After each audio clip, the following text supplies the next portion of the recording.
Hola, ¿qué tal? Muy buenas tardes, muy buenos días a todos, según la hora en que estén viendo este video, este material. Es un gusto para mí poder compartirles este tema de la teología india. Me llamo Miguel Martín, soy sacerdote católico, soy originario de una cultura indígena, la cultura Tenec, de San Luis Potosí. Me han pedido que pues comparta un poco ese tema y pues para mí es un gusto poder generar espacios de diálogo, espacios incluso de debate, ¿no? Em, pero también espacios en los que nos podamos formar e informar sobre la sabiduría indígena. Antes de comenzar este tema, me gustaría hacer dos advertencias. Primero, el etnocentrismo. Yo creo que ustedes en su formación pues ya van sabiendo qué es el etnocentrismo y el anacronismo. Vamos a explicar con dos gráficas, ¿verdad? El etnocentrismo es esta corriente, este pensamiento, este modus vivendi, modus operandi también, ¿no?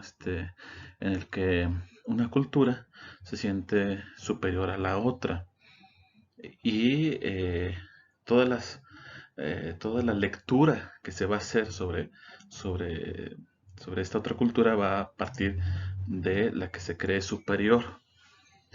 Ahora, no necesariamente me estoy refiriendo a que las culturas minoritarias sean eh, siempre las víctimas, ¿no? Por decirlo de alguna manera, sino que es una actitud de vida, es decir, sentirse superior a los demás.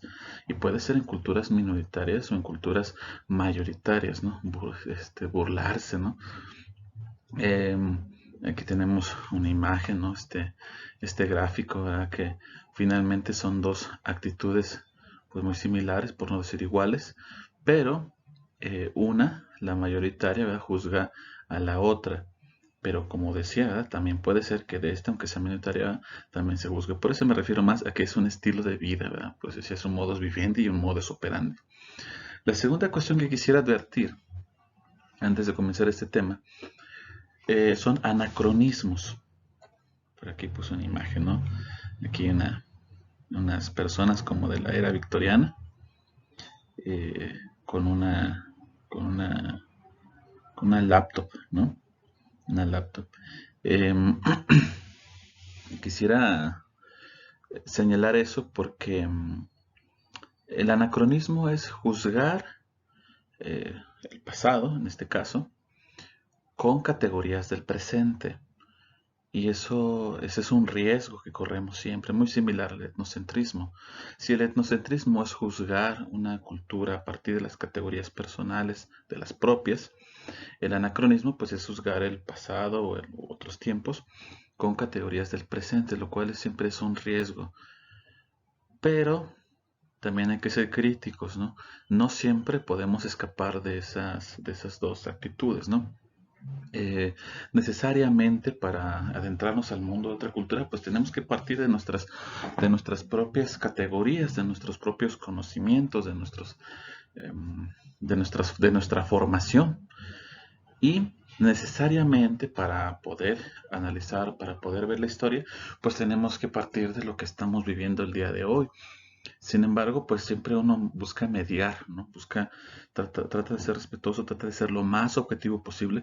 Nunca eso, pues podemos ser objetibles al 100%, pero tratamos también de alejarnos un poco de la subjetividad eh, para pues lograr un equilibrio ahí entre estas dos partes, ¿no? Aristóteles decía que que la virtud era el término medio entre dos extremos viciosos, ¿no?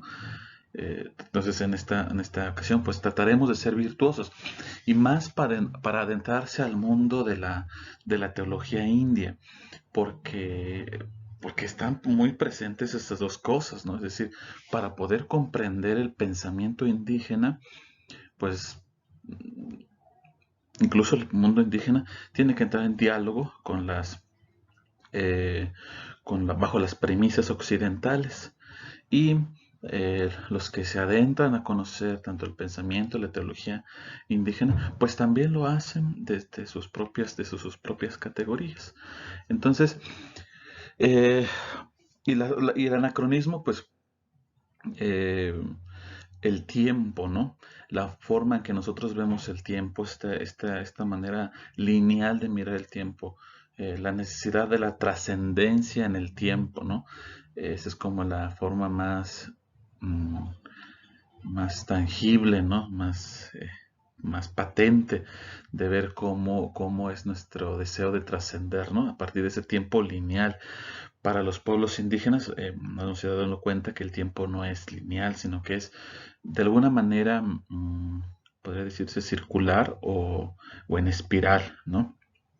Eh, eh, y pues bueno, pues advertidos de dos cosas, pues intentaremos adentrarnos a esta realidad fascinante y apasionante del mundo indígena, ¿no? Em, para esto, para poder abordar el tema desde eh, una, una óptica amplia, una perspectiva amplia, dividido el tema siguiendo a Eleazar López, un gran teólogo indígena, el teólogo indio del CENAMI, del Centro Nacional de Misiones entre Indígenas, que es parte de la conferencia del Episcopado Mexicano. He dividido este tema en ocho puntos. El primero son los múltiples conceptos de teología. Abordaremos, antes de entrar a la teología, primero hay que entender qué es la teología en sí. La teología en el sentido más amplio, ¿no? Después hablaremos de algunas categorías teológicas indígenas. Van a ser diferentes a las que nos podemos imaginar de los conceptos de teología occidental. Tercero, vamos a ver, siguiendo estos dos puntos, tanto con las categorías indígenas, teológicas indígenas y los conceptos de teología, pues algunos tipos de teología india que han surgido a través de la historia, o aparte desde la colonización a la fecha. El 4, eh, algunas tipologías de los indígenas a partir de su relación con el cristianismo, ¿no? Que es lo más común, o es lo que vemos hoy en día. El 5 es teología y proyecto histórico. ¿Para qué hacemos teología? ¿O para qué el pueblo indígena hace teología? A las 6, porque es una realidad muy importante, riesgos de la teología y de las teologías indias hoy. El 7, aunque aquí está el mito del maíz, lo vamos a ver en un video. Y el 8, algunas conclusiones, ¿no? Bueno, vamos a pasar al primer punto. Muy bien, múltiples conceptos de teología. Primero, la teología es una búsqueda creyente de la comprensión de la fe. El teólogo cristiano, y de teología, en general la teología, es una búsqueda, es un deseo de profundizar en la fe. La fe que nosotros los cristianos lo creemos de esa manera, es un don, es un regalo, pero sobre todo a partir de la Edad Media, desde Orígenes existe esta inquietud. San Agustín profundiza, y el gran maestro de teólogos, que es el que sintetiza esta relación entre fe y razón, que es Santo Tomás, pues habla de que eso, o sea, de que la fe tiene que ser razonada. Es decir, no podemos creer por creer, sino que tenemos que entrar en ese espacio de búsqueda, de encuentro. ¿Cómo se da la fe? La fe ya la tenemos, es un don, es un regalo, ok, ya lo tienes, pero ahora ¿cómo lo profundizas? ¿Cómo lo relacionas? Eh, Parte también de una experiencia cristiana. En la primera carta de San Pedro, si mal no recuerdo, dice que hay que dar razón de nuestra esperanza. Entonces, pues es eso, ¿no? Buscamos dar razón de nuestra esperanza, buscamos entrar en diálogo con la sociedad, con el mundo, con las políticas, con las culturas, y últimamente con las ciencias, ¿no? Es dar razón de nuestra esperanza. Se trata de un discurso reflexivo, racional, que trata de explicar la fe que tenemos en Dios. Em, Nuestra fe en Dios, nuestra fe en el futuro, en el porvenir. nuestra fe en la comunidad, nuestra fe en la construcción del reino de Dios, que es el mensaje central del Evangelio. Eh, Otra cosa muy importante es que no se hace teología, y lo remarco aquí, ¿verdad? Eh, no se hace teología para llegar a creer en Dios. Eso es algo muy importante, ¿verdad?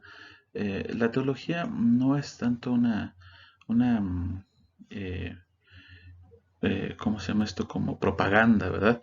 Sino que creer es anterior a razonar la fe.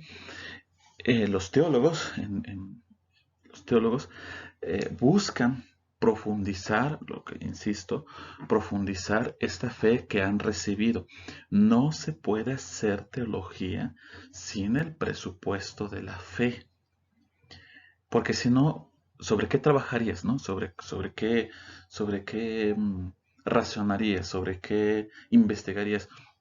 Lo puedes hacer, puedes investigar, puedes trabajar, puedes profundizar, pero si no hay fe en esa investigación, pues eso termina siendo realmente sociología, paleontología, antropología, ¿no? Es decir, es un discurso racional que no necesita de la fe, que no por eso es que es que se hace menos, ¿no? Simplemente que la teología, para poder hacer teología, pues tienes que tener fe, porque incluso la teología lo que hace es eh, buscar respuestas incluso a dilemas, a cuestiones personales, ¿no? La teología es una respuesta misma, ¿no? Es decir, es el medio, la herramienta a través de la cual tratamos de encontrarle sentido a nuestra vida, sentido a nuestra fe. Creer es el resultado de un acto teologal, pues sí, o sea, porque tengo fe, busco profundizar. Y en cuanto más profundizo, más tengo fe. Es decir, es una relación eh, delicada, pero también equilibrada entre estos dos elementos que es fe y razón. Por el que nos lanzamos a la aventura de aceptar con la mente y el corazón la propuesta hecha por Dios. Lo que decía, eso es fundamental, ¿no? Nuestra creencia en un ser superior, nuestra creencia en un mundo mejor, nuestra creencia en que las cosas van a cambiar y sobre todo en el cristianismo, la fe en la resurrección, la fe en el retorno del Señor y eh, el mandamiento supremo, que es el mandamiento del amor, concretado en el reino de Dios, ¿no? Se hace teología para explicarnos, ese es lo que decía el primer punto, ¿verdad? Para explicarnos, para darle sentido a nuestra fe, para saber en qué creemos y por qué creemos. Y explicar en un segundo momento, ¿sí? Un momento posterior, a los demás en qué o en quién y por qué creemos. Eh, Saber dar razón de nuestra fe, de nuestra esperanza, de nuestra, de nuestra presencia en el mundo, eh, sobre todo hoy en día en que las ciencias se han convertido en el nuevo faro de luz, ¿verdad? En el que da los criterios para poder decir que algo es ciencia o que no lo es, ¿no? Eh, la tarea de la teología es comprender el sentido de la revelación. Eso es algo fundamental. Eh, Se dice por ahí que eh, tanto el cristianismo como el islamismo son religiones del libro, ¿no? Las grandes religiones del libro. Porque, por un lado, el Islam tiene el Corán y el cristianismo y el judaísmo tienen las Sagradas Escrituras.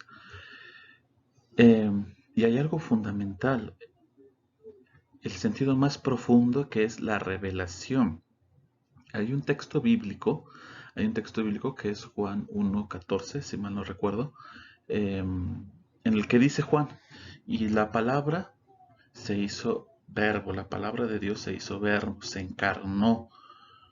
Ese texto del prólogo de Juan es fundamental para comprender, sí, para comprender la fe. No se puede hablar, no se puede decir de cristianismo si no tenemos esta experiencia de revelación, esta experiencia de encarnación.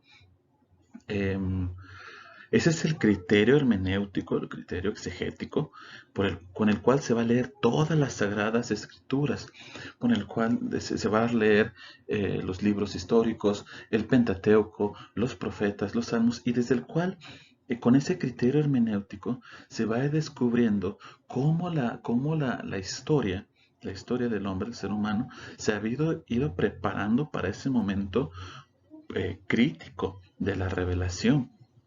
Ahora bien, para hacer este diagnóstico, para hacer este análisis, la teología le exige la utilización de conocimientos filosóficos, las ciencias históricas, ciencias humanas, para comprender mejor la verdad revelada sobre el hombre y sobre las normas morales de su obra, eh, poniendo en relación con estos resultados con las ciencias, ¿no? Para que pueda ser eh, validada en el sentido que podamos entrar en diálogo, ¿no? Es decir, si ahorita yo viendo estoy diciendo que la revelación es un punto crítico de la teología cristiana, desde el cual y por el cual nosotros generamos un criterio hermenéutico para leer tanto el Primer Testamento como el Segundo Testamento, no por eso se va a dejar de lado las ciencias, sobre todo a partir de la modernidad, lo que comentaba hace rato en el tercer punto.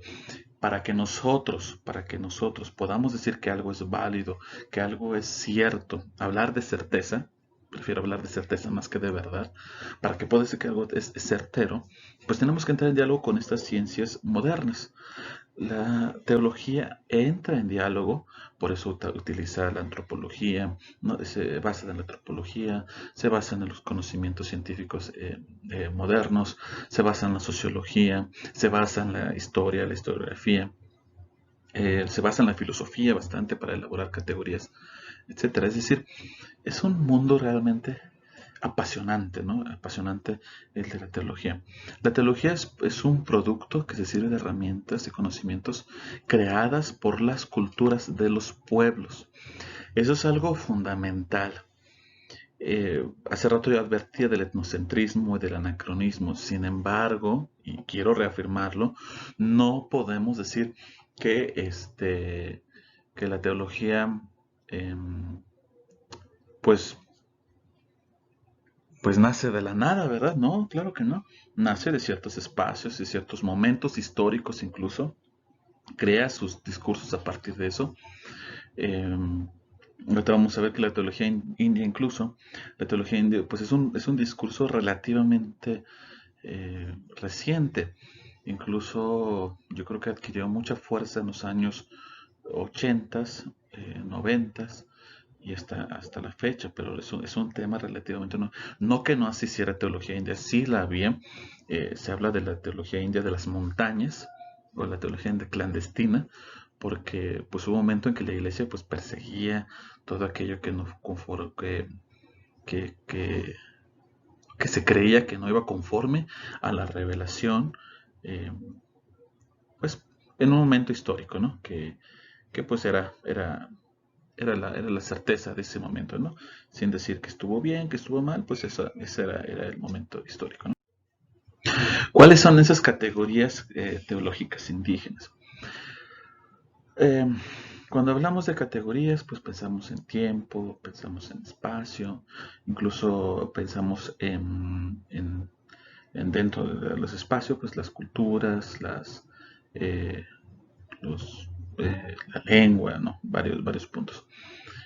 Eh, Pero siempre con esta mentalidad de que pues estas categorías occidentales, ¿no? Por ejemplo, la abstracción y todo esto. Pensar que los indígenas de antes carecían de conceptualizaciones sobre Dios ha sido un error común. Las conceptualizaciones, cuyas consecuencias seguimos resintiendo al día de hoy, partiendo de una sobrevaloración de los esquemas abstractos tomados del mundo griego, los conquistadores, los españoles, dieron por hecho que tales esquemas considerados no fueron desarrollados en el mundo indígena ni prehispánico, ni poshispánico, porque los indios simplemente no alcanzaban a comprenderlas, y no existiendo herramienta científica adecuada, no había ciencia ni teología propiamente, únicamente atisbos o aproximaciones imprecisas. Nuevamente, ¿verdad? Volvemos a esta categorización occidental. El mundo occidental, sin ser simplistas, sin ser reduccionistas, pero sabemos, conocemos que gran parte de las categorías, el modo de pensar, incluso el modo de gobernarnos, pues proviene del mundo griego, proviene de la República de Platón, proviene de la ética nicomaquea de Aristóteles, eh, proviene aunque no escribió nada, pero proviene del pensamiento socrático. Es decir, estas categorías griegas, pues realmente han servido como vasijas, por decirlo de alguna manera, ¿verdad? Como estos moldes o estos lentes, ¿no? Con el cual miramos al mundo. Los griegos estaban tras la verdad, ¿no? Que la verdad fuera una, que la verdad fuera buena, este, y que después se llamó a esta verdad buena que es Dios, ¿no? Dios, Deus, que viene del griego Zeus, ¿verdad? Que viene de Zeus. Eh, y interpretamos el mundo y vemos el mundo de esa manera, ¿no? O a partir de esas categorías, desde el cual, aquí viene lo etnocéntrico, todo lo que no entre dentro de esas conceptualizaciones, dentro de esta búsqueda abstracta de la verdad, pues no puede ser considerado válido, ¿no? Eh, el mundo indígena vive y se expresa de otra manera, no la manera del mundo griego. Y no por eso quiere decir que no sea válido o que podamos decir, no, es que como el mundo griego no encaja en el mundo indígena, entonces podamos afirmar lo contrario, no es que lo del mundo griego pues no es válido, ¿no? Se trata de generar espacios de diálogo y de reflexión, como decía al principio. Los pueblos originarios actuales siguen siendo expertos religiosos. No existe una desvinculación entre religión y sociedad, religión y cosmos, religión e individuo. ¿Por qué existe este discurso, ¿no? De la abstracción? Eh,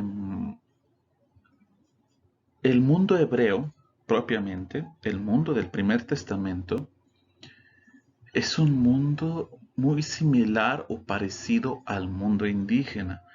Es un mundo que expresa, que alaba a Dios desde la tierra, desde la experiencia del mito, desde la experiencia de la realidad trascendente, inmediata, no de la realidad supraterrenal.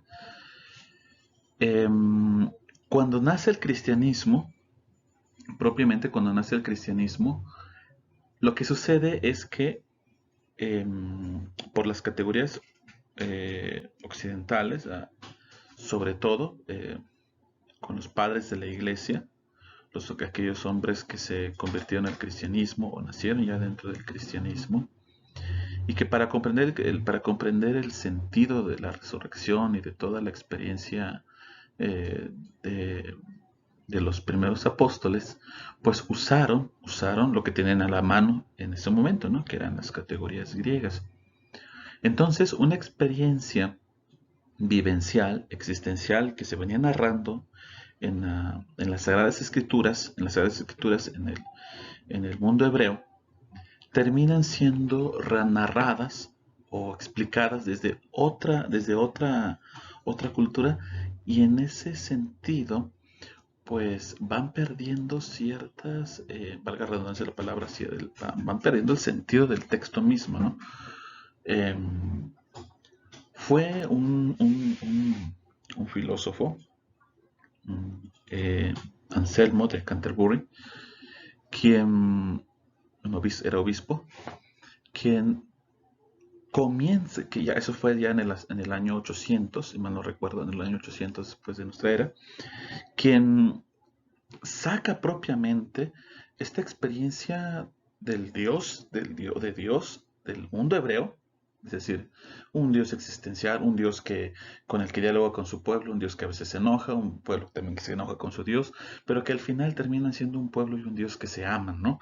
Que se aman, que se experimentan mutuamente y comienza a quitarse esta base bíblica, se quita de la reflexión teológica y comienza propiamente la reflexión abstracta.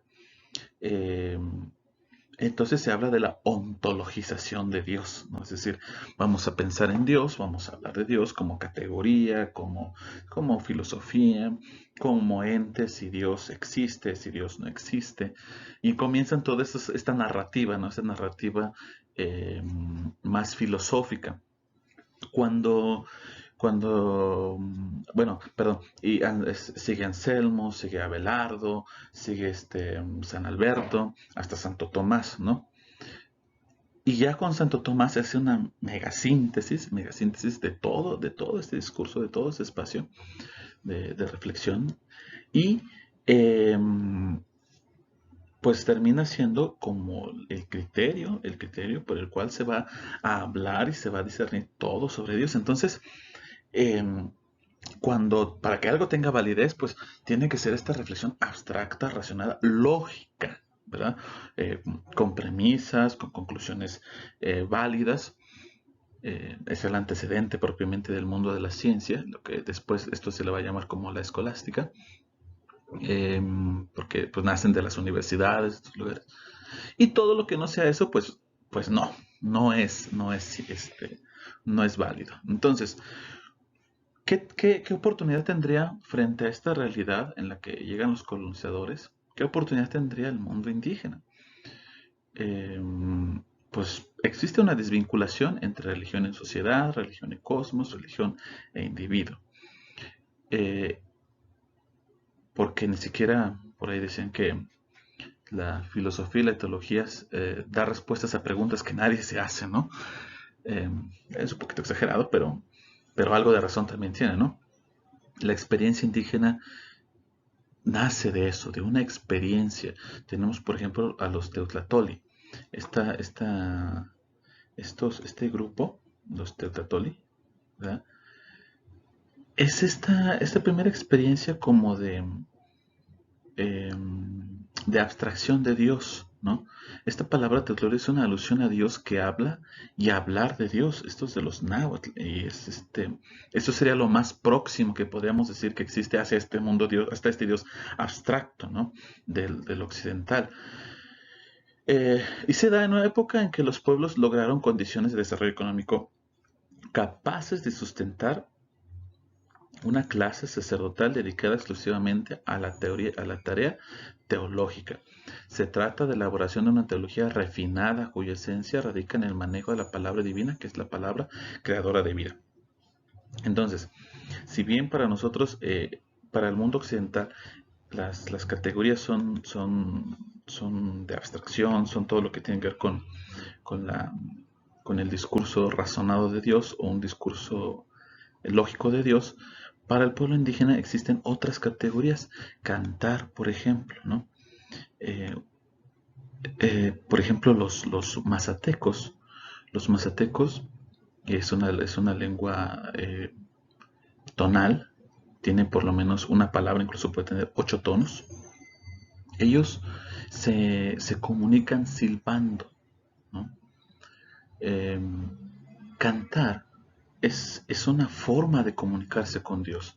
Para los pueblos indígenas, incluso aunque sean cantos ya de la época de la colonia o más recientes, un canto tiene un significado profundo, es una manera de encontrar en contacto con la divinidad, con Dios. Danzar em, los mitos, las danzas, es el acto litúrgico por excelencia del pueblo indígena.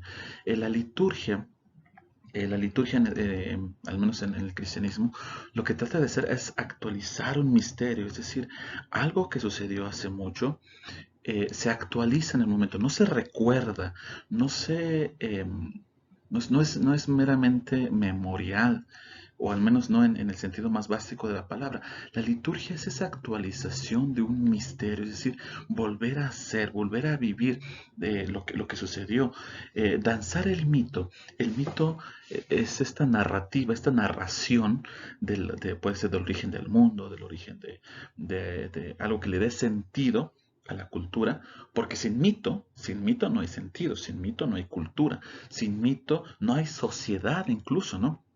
El mito es necesario, el mito es una necesidad humana para que podamos subsistir, para que podamos coexistir.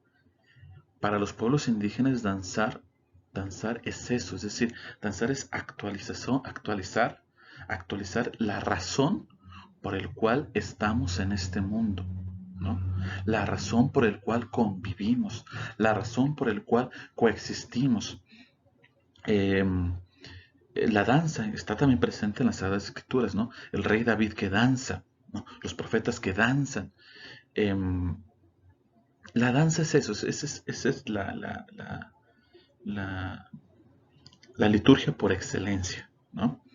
Rezar y elaborar oraciones. Esto es era propiamente de un sector, era propiamente de la casta sacerdotal de los pueblos indígenas, antiguamente. Pero cuando llegaron los conquistadores, cuando llegaron los españoles, mucho de la teología ya elaborada estaba en la casta sacerdotal, estaba en un grupo religioso privilegiado, un grupo, en un gueto, puede ser de una manera, en un sector eh, que fue prácticamente exterminado,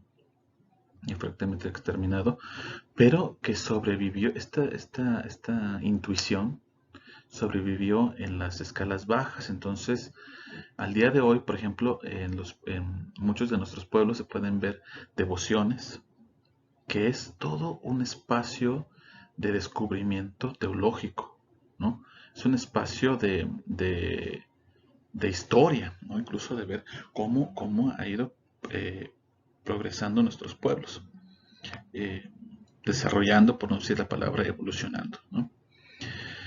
Echar el maíz es un acto comunitario, ¿no? El maíz se siembra en comunidad porque alimenta a la comunidad. Leer el calendario era también propio de estas, de esas culturas, perdón, de estos sectores de la casta sacerdotal. Sin embargo, al día de hoy, por ejemplo, algunas culturas pues siguen hablando, por ejemplo la mía, se sigue hablando de la luna, de un calendario lunar. Eh, Aunque se adaptó al calendario gregoriano que tenemos, que se usa actualmente, eh, los meses se siguen nombrando como luna, ¿verdad? Como dentro del calendario lunar, como se le llama, ¿verdad? Un mes es traducido como una luna, no dos lunas, tres lunas. Eh, otra categoría de los pueblos indígenas, o si es sobre todo de la casta sacerdotal, es ser espejo, ¿no? Es decir, reflejan la realidad eh, eh, que está más allá. Eh, Me gusta hablar a mí del dios de las montañas. Para muchos pueblos indígenas, sobre todo los que viven en las planicies, los que viven en las planicies, en las partes planas de nuestro país, de, conozco pocos en el extranjero, conozco algunos nada más que están en Bolivia y en Colombia, pero fuera de eso no tengo mucho conocimiento de otros países, pero al menos que quien vive en México. Muchos pueblos que viven en las planicies hablan de las realidades que existen en las montañas, del Mamlaf, por ejemplo, que vive en, que vive dentro de las cuevas, ¿no? Por ejemplo, cuando el Mamlaf es el responsable de la lluvia, como Tlaloc. Pero vive en las montañas. Cuando sale la neblina a las montañas es porque es el que vive ahí. Em, y esa realidad se refleja en el pueblo indígena y los Teotlatoli, ¿verdad? O no recuerdo bien el nombre maya, en los aztecas, perdón, no, en los mayas no recuerdo el nombre, Invic, me parece, se llamaba Invic, pues tenían esta función, ¿verdad? Esta función de ser espejo, ¿no? De interpretar el deseo de los dioses, descifrar los sueños, ¿no? Los sueños es muy importante para los pueblos indígenas, determina incluso la convivencia social.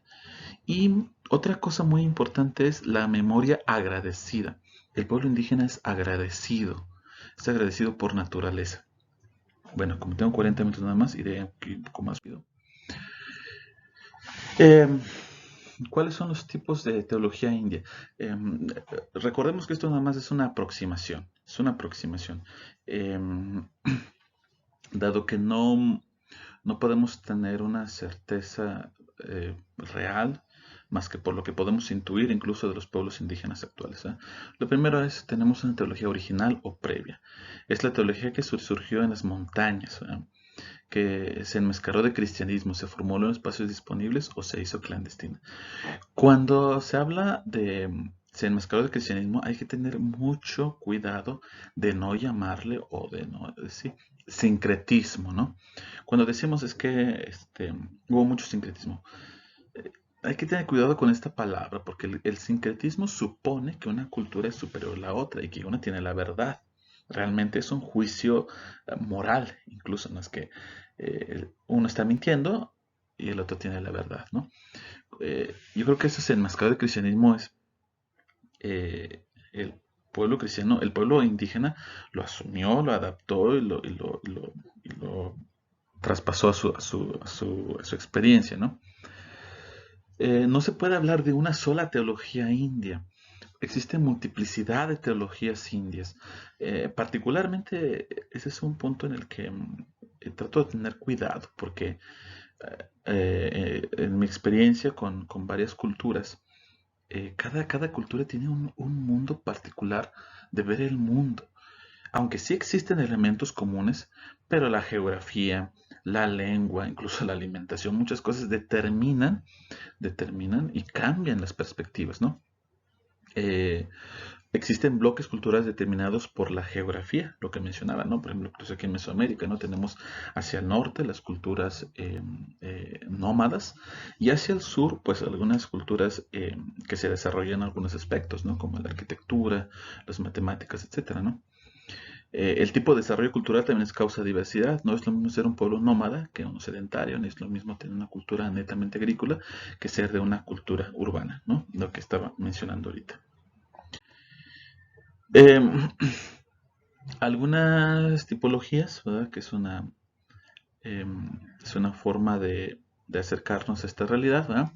Tenemos a los indígenas cristianizados, cuya herramienta de conocimiento y explicación de Dios es la herramienta cristiana y por ello ya no quieren saber nada del mundo mítico simbólico de sus antepasados indígenas, ¿no? Es una realidad que estamos viviendo el día de hoy. Es un tipo de indígenas que, pues que ya no quieren saber nada. El ejemplo de esto, espero no meter en problemas por eso, pero el ejemplo de esto es los niños mártires de Tlaxcala, ¿no? Que em, pues que son la expresión de esta realidad, ¿no? Que se convirtieron en el cristianismo, los convirtieron en el cristianismo desde edad temprana y pues fueron capaces de dar la vida por lo que ellos creían, ¿no? En ese momento histórico. Los indígenas cristianizados que de su identidad indígena cristiana desean indigenizar su fe cristiana. ¿Ves? Este verbo que no existe pero que nos permitimos esta expresión, ¿no? Indigenizar su fe cristiana. Es decir, yo creo que es el acto más maduro de la fe, ¿no? Es poder asumir la fe y poder proclamarla o hablarla en la experiencia personal, ¿no? Los indígenas cristianizados que desde su fe religiosa indígena recobrada quieren ponerse en diálogo explícito con los contenidos del cristianismo para demostrar que su fe indígena es cristiana, es decir, ya las culturas indígenas que de alguna manera han asimilado la fe cristiana y que ahora quieren poner en diálogo con las teologías vigentes. Indígenas no cristianizados que quieren entrar en diálogo con el cristianismo para ampliar su conocimiento de Dios. lo hay, e indígenas no cristianizados o descristianizados que, decididos a recobrar su autonomía religiosa, no desean entrar en diálogo con el cristianismo, que también lo hay, y lo hay aquí en México, algunas culturas que han resguardado su experiencia religiosa, su experiencia comunitaria, su experiencia cultural, y no están interesados en entrar en diálogo con el cristianismo ni con ninguna otra religión o cultura, ¿no? ¿Para qué se hace teología? ¿Verdad? La teología india es dinámica, ¿no? No está terminada, ni siquiera la teología occidental está terminada. La teología india, pues está en pañales, estamos en pañales todavía, en cuanto a la reflexión, porque la teología india siempre ha existido, ¿no? Y va a seguir existiendo un buen rato, ¿no? Porque la teología india no solo repite textos indígenas del pasado, sino que bajo la inspiración de tales textos elabora los que ahora son necesarios para la vida del pueblo. Y cuando hablamos de texto, que me gusta citar a Mauricio Beuchot, no nos referimos al texto meramente escrito, ¿no? Sino incluso al texto vivencial, ¿no? Es decir, a una lectura del texto vivencial que es la experiencia y la vivencia de estos pueblos indígenas. Algunos riesgos para la teología india hoy, bueno, la evasión de la realidad, ¿verdad? Que pues, nos refugiemos, no hagamos gueto, puede cerrarse en un gueto. Podemos caer en arqueologismo, ¿no? Y aquí yo le agrego folclore, porque los pueblos indígenas, sus ritos, sus mitos, sus costumbres, su vestimenta, no son folclore, no son para experimentos, no son para, para shows, no son para espectáculos. Todo lo que hace el pueblo indígena, tiene un sentido, un significado profundo. De alguna manera, el espectáculo lo denigra, ¿no? Denigra esa experiencia cultural y lo vuelve mercadotecnia, ¿no? No puede ser meramente ritualismo, pero con la excepción o el cuidado de que el ritual siempre va a expresar el mito o la realidad del pueblo indígena, ¿no? Y el cuidado de no caer en una ideologización, ¿verdad? O una generalización de la experiencia. Y esto va a recurrir o va a desembocar necesariamente en la